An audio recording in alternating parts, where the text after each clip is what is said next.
Salam, selamat malam Amang Inang, sahabat GKPA TV di mana saja berada. Selamat malam Amang Inang, jemaat GKPA. Malam ini kita akan membaca sebahagian firman Tuhan yang diambil dari Daniel 7 ayat 1 sampai 15 dengan perikop keempat binatang dan anak manusia. Sebelum membaca firman Tuhan, mari kita berdoa. Puji dan syukur kami panjatkan kehadirat-Mu Tuhan atas berkat dan karunia yang Tuhan berikan di dalam kehidupan kami pribadi lepas pribadi dari pagi hingga malam hari ini. Malam ini kami ingin membaca sebagian firman-Mu Tuhan. Mampukan kami Tuhan agar kami boleh memahami apa yang hendak Tuhan sampaikan di dalam kehidupan kami. Sehingga pemikiran, perkataan, dan perbuatan kami selalu berkenan di hadapan Tuhan. Terima doa kami Bapa, di dalam nama anak-Mu Tuhan Yesus Kristus kami sudah berdoa dan mengucap syukur. Amin. Demikian firman Tuhan. Pada tahun pertama pemerintahan Balyasdar, Raja Babel, bermimpilah Daniel dan mendapat penglihatan-penglihatan di tempat tidurnya. Lalu dituliskannya mimpi itu, dan inilah garis besarnya. Berkatalah Daniel demikian, pada malam hari aku mendapat penglihatan, tampak keempat angin dari langit mengguncangkan laut besar, dan empat binatang besar naik dari dalam laut. Yang satu berbeda dengan yang lain. Yang pertama rupanya seperti seekor singa dan mempunyai sayap burung Raja Wali. Aku terus melihatnya sampai sayapnya tercabut dan ia terangkat dari tanah dan ditegakkan pada dua kaki seperti manusia, dan kepadanya diberikan hati manusia. Dan tampak ada seekor binatang lainnya. Yang kedua, rupanya seperti beruang. Ia berdiri pada sisi yang sebelah, dan 3 tulang rusuk masih ada di dalam mulutnya, di antara giginya. Dan demikianlah dikatakannya kepadanya, ayo makanlah daging banyak-banyak. Kemudian aku melihat tampak seekor binatang yang lainnya, rupanya seperti macan tutul, dan 4 sayap burung pada punggungnya. Lagi pula binatang itu berkepala 4, dan kepadanya diberikan kekuasaan. Kemudian aku melihat dalam penglihatan malam itu, tampak seekor binatang yang keempat, yang menakutkan dan mendasarkan, dan ia sangat kuat. Ia bergigi besar dari besi, ia melahap dan meremukkan, dan sisanya diinjak-injaknya dengan kakinya. Ia berbeda dengan segala binatang yang terdahulu. Lagi pula ia bertanduk 10. Sementara aku memperhatikan tanduk-tanduk itu, tampak tumbuh di antaranya suatu tanduk lain yang kecil, sehingga 3 dari tanduk yang dahulu itu tercabut. Dan pada tanduk itu tampak ada mata seperti mata manusia dan mulut yang menyombong. Sementara aku terus melihat, tahta diletakkan, lalu duduklah yang lanjut usianya, pakaiannya putih seperti salju, dan rambutnya bersih seperti bulu domba. Kursinya dari nyala api, dan roda-roda dari api yang berkobar-kobar. Suatu sungai api timbul dan mengalir dari hadapannya. 1000 kali beribu-ribu melayani dia, dan selaksa kali berlaksa-laksa berdiri di hadapannya. Lalu duduklah majelis pengadilan dan dibukakan kitab-kitab. Aku terus melihatnya karena perkataan sombong yang diucapkan tanduk itu. Aku terus melihatnya sampai binatang itu dibunuh. Tubuhnya dibinasakan dan diserahkan ke dalam api yang membakar. Juga kekuasaan binatang-binatang yang lainnya dicabut dan jangka hidup mereka ditentukan sampai pada waktu dan saatnya.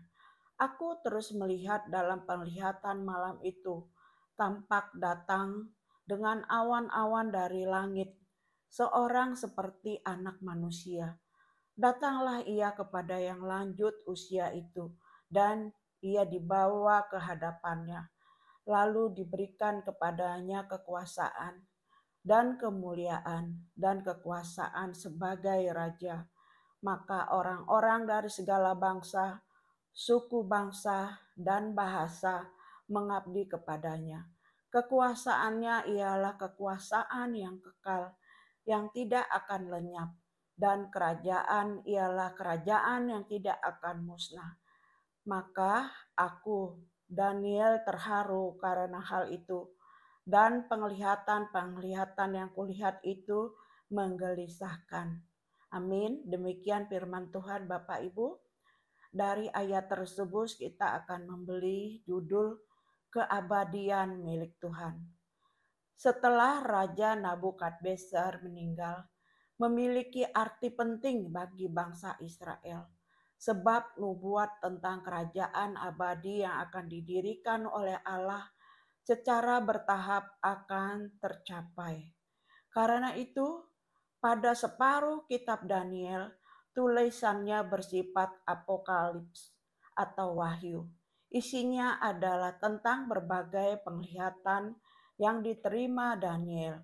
Dalam tulisannya, kita menjumpai gambaran tentang keberpihakan Allah terhadap umatnya dalam berbagai macam simbol. Berbagai simbol dalam kitab Daniel menyamarkan berbagai tokoh dan kejadian sesuai dengan konteks waktu itu. Raja Nabukadnezar wafat, digantikan oleh Belshazzar sebagai raja. Pada tahun pertama pemerintahan Belshazzar, Daniel bermimpi dan mendapat berbagai penglihatan. Ia melihat laut besar yang diguncangkan oleh keempat angin. Kemudian gambaran itu memperlihatkan bahwa dunia akan mengalami kekacauan. Lalu tampaklah 4 binatang besar yang naik dari dalam laut dalam rupa yang berbeda. Bentuk binatang tersebut sangat menyeramkan dan menakutkan.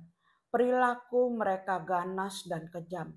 Keempat binatang besar itu melambangkan 4 kerajaan yang akan muncul, silih berganti menguasai dunia. Binatang pertama menggambarkan kerajaan Babel. Kedua menunjukkan kepada kerajaan Media. Dan yang ketiga menerangkan kerajaan Persia. Dan yang keempat melukiskan kerajaan Yunani.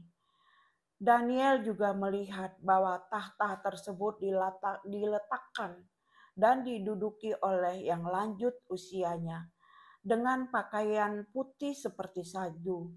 Semua tahta itu menjadi milik Allah.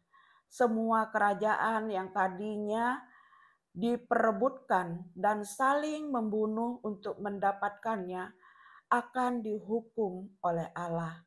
Dalam penglihatan itu, tampak pula seorang anak manusia datang dengan awan-awan dari langit.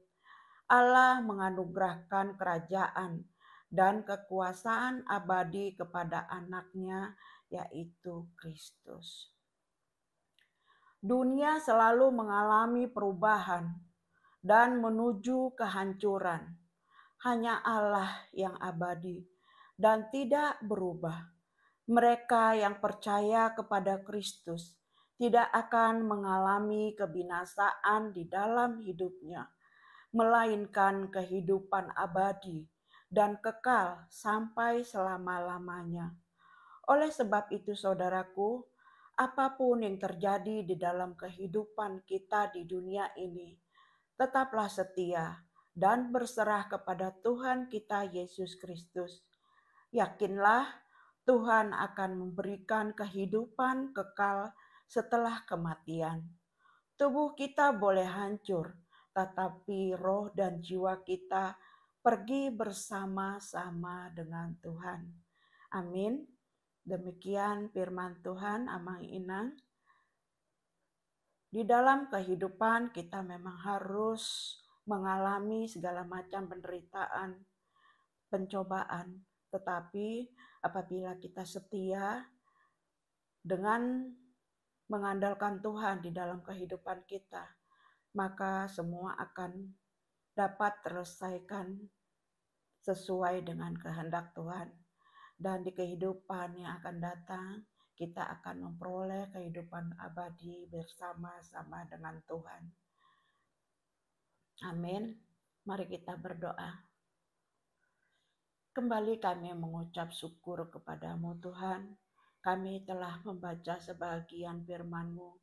Terima kasih Tuhan, Tuhan telah mengingatkan kami agar kami tetap setia dan selalu mengandalkan Tuhan di dalam kehidupan kami, agar kami boleh mendapatkan kehidupan kekal bersama-sama dengan Tuhan.